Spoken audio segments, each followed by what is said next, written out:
Praise the Lord my dear brothers and sisters. ఈరోజు ఉదయకాలమే మరొకసారి నూతన సంవత్సరంలో నేను అంటే ఎలోహిం హీలింగ్ మినిస్ట్రీ మీ ముందుకు ఒక నూతనమైన సందేశాన్ని తీసుకొని రాబోతుంది. ఈరోజు మొదలుగా రానున్న ప్రతి ఒక్క రోజు మీ కుటుంబానికి విడుదల తీసుకురావాలని దేవుని యొక్క కోరిక, దేవుని యొక్క సంకల్పం. నేను దర్శనంలో చూసి ఉన్నాను, ఎన్నో స్థలాలు నాకు ఖాళీగా కనిపిస్తున్నాయి. ప్రభా, ఈ స్థలాలు ఎందుకు ఖాళీగా కనిపిస్తున్నాయి? మరి ఎన్నో తలుపులు ముయ్యబడి ఉండే విధంగా నేను చూశాను. అయితే ప్రత్యేకంగా నేను అలా ధ్యానిస్తూ ఉంటే ఒకటేసారి నా ధ్యానంలో ఒక వెలుగు వెలిగింది.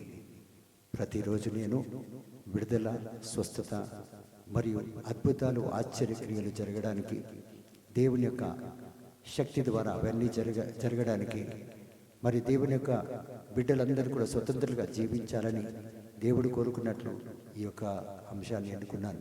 అంశం అంటే ప్రతిరోజు ప్రతి ఒక్కరి కోసం ఈ ప్రార్థన చేయాలని, దేవుని యొక్క వాక్కు ద్వారా దేవుడు వారిని తాకాలని, వారి జీవితాల్లో ఏదైతే చీకటి నిండి ఉందో ఆ చీకటి వాళ్ళ జీవితం నుంచి తొలగిపోవాలని దేవుడిచ్చిన ఈ యొక్క దర్శనం ద్వారా మేము ముందుకు వస్తున్నాను. సో ఈ దర్శనం ద్వారా నేను నమ్ముచున్నాను అనేకులు విడుదల పొందుకుంటారు. మరి నేను బోధిస్తున్న ఈ వాక్యాన్ని వింటున్న కొద్దీ నేను నిజంగా చెప్తున్నాను, ఎప్పుడైతే మీరు ఇలాంటి వాక్యాలు వింటుంటారో మీలోనే ఆ యొక్క దేవుని యొక్క శక్తి దానంతలో అదే క్రియలు, కార్యాలు చేయడం మొదలవుతుంది. మీరు స్వస్థత గురించి ఈ యొక్క వాక్యం ఏదైతే నేను బోధిస్తున్నాను మీరు వింటే ఈ యొక్క స్వస్థత వరం ఏదైతే దేవుడు నాకు దీవించాడో అది మీలో అలా ప్రవేశిస్తుంది. సో ప్రియమైన దేవుని బిడ్డలారా, నా విజ్ఞాపన ఏంటంటే కేవలం వినడమే కాదు, ఈ నా దర్శనాన్ని మీరు లోకమంతటా చాటాలని, లోకమంతటా పంచిపెట్టాలని నేను ఆశిస్తున్నాను. మీరు దీవెనలు పొందుకోవడమే కాక మీరు మీ కుటుంబ సభ్యులు దీవెనకరంగా మారాలని నేను కోరుకుంటున్నాను. ఈరోజు మా ఎలోహిం మినిస్ట్రీలో ఎందరో బిడ్డలు ఏది తెలియక కనీసం ప్రార్థన కూడా చేయడం రాని బిడ్డలు ఈరోజు అనేక స్థలాల్లో బోధకులుగా, స్తుతి ఆరాధన వీరులుగా, ప్రార్థన వీరులుగా, మరి మ్యూజిషియన్స్గా అనేక విధాలుగా లేవనెత్తబడ్డారు. కొంతమంది టెక్నీషియన్గా మారిపోయారు, కొంతమంది సాంఘ్యాలను అలాగే ముందుకు తీసుకెళ్లే విధంగా దీవించబడ్డారు. కాబట్టి ఇవన్నీ కూడా మనము దేవుని యొక్క వాక్కు చేతనే ముందుకు కొనసాగుకొని పోగలుగుతాం. ప్రియమైన దేవుని బిడ్డలారా, వాక్యం సెలవిస్తుంది ఏమని? విశ్వాసంతో మీరు చేసే ప్రతి ఒక్క పని దేవుని యొక్క కృపాట. విశ్వాసంతో చేసే ప్రతి ఒక్క పనిని దేవుని యొక్క కృప ఏం చేస్తుందంటే చాలా అందంగా మలుస్తుందంట, చాలా అందంగా తయారు చేస్తుందంట. So it says like this, when faith is at work, it makes grace beautiful. So విశ్వాసంతో చేసే ప్రతి ఒక్క కార్యం ఏదైతే మనం చేస్తామో దేవుని యొక్క కృప వాటికి ఒక మలుపునిస్తుంది. అందమైన మలుపు, ఉన్నతమైన మలుపు, సంతోషకరమైన మలుపు, ఉన్నతమైన జీవితం జీవించే ఆ మలుపుని మన జీవితంలో తీసుకొస్తుంది. ప్రియమైన దేవుని బిడ్డలారా, ఈరోజు మీరు కేవలం ఎలోహిం మినిస్ట్రీ గురించి చెప్తున్నాను, గొప్పగా చెప్తున్నాను అనుకోకండి. భాగస్థులు ప్రతి ఒక్కరు చిన్న చిన్న విత్తనాన్ని విత్తిన వాళ్ళు కూడా, ధర్మదాతలు కూడా ఒక రూపంగా మారిపోయారు. మా ఫ్లోట్ ఏదైతే మేము తీస్తామో ప్రతి సంవత్సరం, ఆ ఫ్లోట్లో ఎవరైతే కేవలం నటీనటులుగా అందులో జోసెఫ్ వేషం వేశారు, మరి మరియతల్లి వేషం వేశారు, మరి గొల్లెల కాపర్లుగా వేషం వేశారు, పెళ్లిగానికి వాళ్ళకి పెళ్లిళ్ళైపోయాయి. ఏ బిజినెస్ లేని వాళ్ళకి అధిక బిజినెస్లు, అధిక ఉన్నతమైన స్థలానికి వాళ్ళు వెళ్ళిపోయారు. సో ఏదైనా విశ్వాసంతో మనం చేస్తామో దేవుని యొక్క కృప, పునీత పౌలు గారు ప్రతి ఒక్క కార్యం విశ్వాసంతో చేశారు. దేవుని యొక్క కృప ఆయనను ఉన్నతమైన ఆత్మ అభిషేకంతో లేవనెత్తింది, ఉన్నతమైన వ్యక్తిగా తీర్చిదిద్దింది. మరి తనలాగా దేవుని యొక్క గ్రంథం ఎవ్వరూ రాయినట్లు తన చేత దేవుని యొక్క కృప రాయించింది. ప్రియమైన దేవుని బిడ్డలారా, సో దేవుని యొక్క కృప ఎప్పుడైతే మన పట్ల ఉంటుందో మనం చేస్తున్న ప్రతి ఒక్క కార్యం అందంగా అయిపోతుంది. మీ కుటుంబంలో మీ బిడ్డల పెళ్లి, మీ కుటుంబంలో మీ బిడ్డల జీవితం, మీ కుటుంబంలో మీ యొక్క కుటుంబం యొక్క వాతావరణం చాలా అందంగా, మనం ఏ విధంగా మన కుటుంబంలో మన గృహాన్ని ఏ విధంగా అయితే చాలా క్రిస్మస్ కానీ న్యూ ఇయర్ కానీ చాలా చక్కగా అందంగా కనిపించాలని మనం చూస్తాము.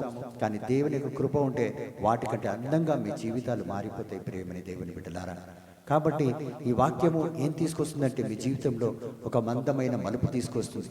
అంటే మీ జీవితంలో ఉన్న సమస్త బలహీనతలు తొలగిపోతాయి, బాధలు తొలగిపోతాయి, వేదనలు తొలగిపోతాయి. ఒక సంతోషకరమైన జీవితం మీ జీవితంగా మారిపోతుంది. ప్రియమైన దేవుని బిడ్డలారా, మనం ఎస్తేరు గ్రంథం 2వ అధ్యాయం 16, 17, 18 వచనంలో మనం చూస్తే అక్కడ ఎస్తేర్ ఒక వ్యక్తి, హిగాయ్ అన్న ఒక వ్యక్తికి లోబడుతుందంటే తాను చెప్పినట్లు ప్రతి ఒక్క కార్యం చేస్తుంది. ఎస్తేర్ ఎవరండి? తల్లిదండ్రులు లేని బిడ్డ, ఎవ్వరు చూడలేని వ్యక్తి. తాను అందంగా ఉన్నా కూడా అవకాశం కల్పించే వాళ్ళు ఎవరు లేకుండే ప్రియమైన దేవుని బిడ్డలారా. కానీ ఒక వ్యక్తి తన జీవితంలో ఎవరినైతే తనను పెంచుకున్న తండ్రి మొర్దెకాయ్ పెంచుకున్న తండ్రి.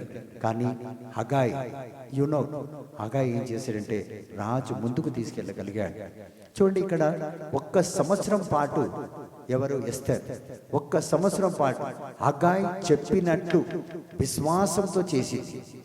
ప్రతి ఒక్క పనిని విశ్వాసంగా చేసింది కాబట్టి తాను దీవించబడ్డది. ప్రియమైన దేవుని బిడ్డలారా, విశ్వాసంతో నేను రాణి అవుతాను, నన్ను రాజు ఎన్నుకుంటాడు, నేను రాణి అవుతానని ఎంతో విశ్వాసంతో తాను చేసిన ప్రతి ఒక్క కార్యాన్ని దేవుడు దీవించి ఆశీర్వదించాడు.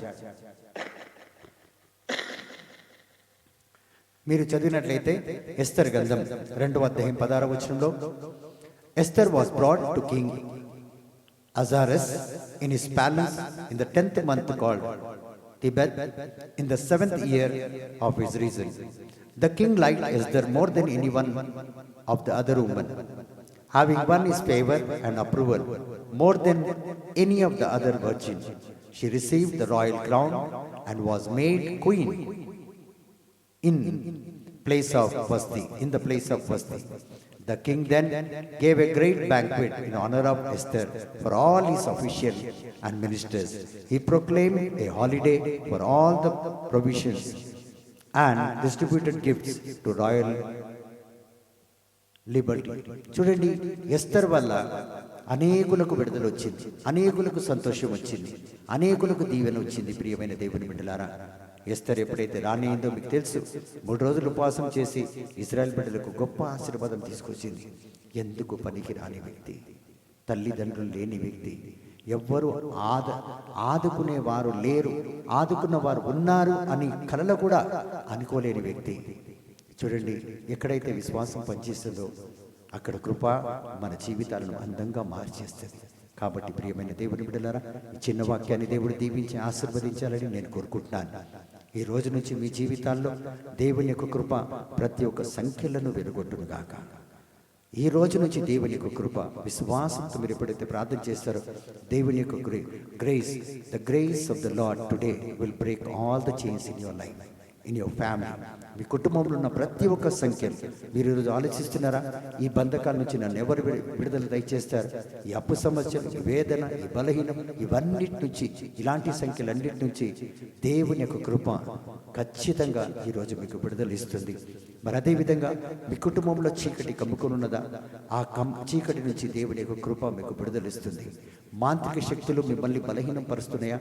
ఈరోజు దేవుని యొక్క కృప ఆ మాంత్రిక శక్తి నుంచి విడుదల దయచేస్తుంది. వేదన నుంచి విడుదల దయచేస్తుంది. బాధ నుంచి ఈరోజు విడుదల దయచేస్తుంది. ప్రతి ఒక్క ఫైనాన్షియల్ క్రైసిస్ నుంచి దేవుని యొక్క కృప ఈరోజు మీ జీవితంలో గొప్ప కార్యం చేస్తుంది. ప్రతి ఒక్క ఫైనాన్షియల్ క్రైసిస్ నుంచి విడుదల దయచేస్తుంది. ఈ 2024లో మీకున్న సమస్త అప్పు బాధలు, సమస్త సంఖ్యలు, ప్రతి ఒక్క దుష్ట దురాత్మ శక్తులు, వాటన్నిటి నుంచి మీరు చేస్తున్న విశ్వాసంతో చేస్తున్న క్రియలు, కార్యాలు, ప్రతి ఒక్క వాటి వల్ల దేవుని యొక్క కృప మీ జీవితంలో అందంగా మారుస్తుంది. మీ జీవితాలను అందంగా మారుస్తుంది. మీ జీవితాలను దీవెనకరంగా మారుస్తుంది. మీ జీవితాలను ఉన్నతమైన స్థితిలోకి తీసుకెళ్తుంది. ఈ యొక్క ప్రార్థన ద్వారా, ఈ వాక్కు ద్వారా దేవుడు మీ అందరినీ దీవించి ఆశీర్వదించాలని నేను బ్రదర్ ప్యాట్రిక్గా, మరి అదేవిధంగా మా ఎలోహిం హీలింగ్ మినిస్ట్రీ చేస్తున్న ప్రార్థన వలన మీరు ఇంకా ఎదగాలి, దీవించబడాలని కోరుకుంటున్నాను.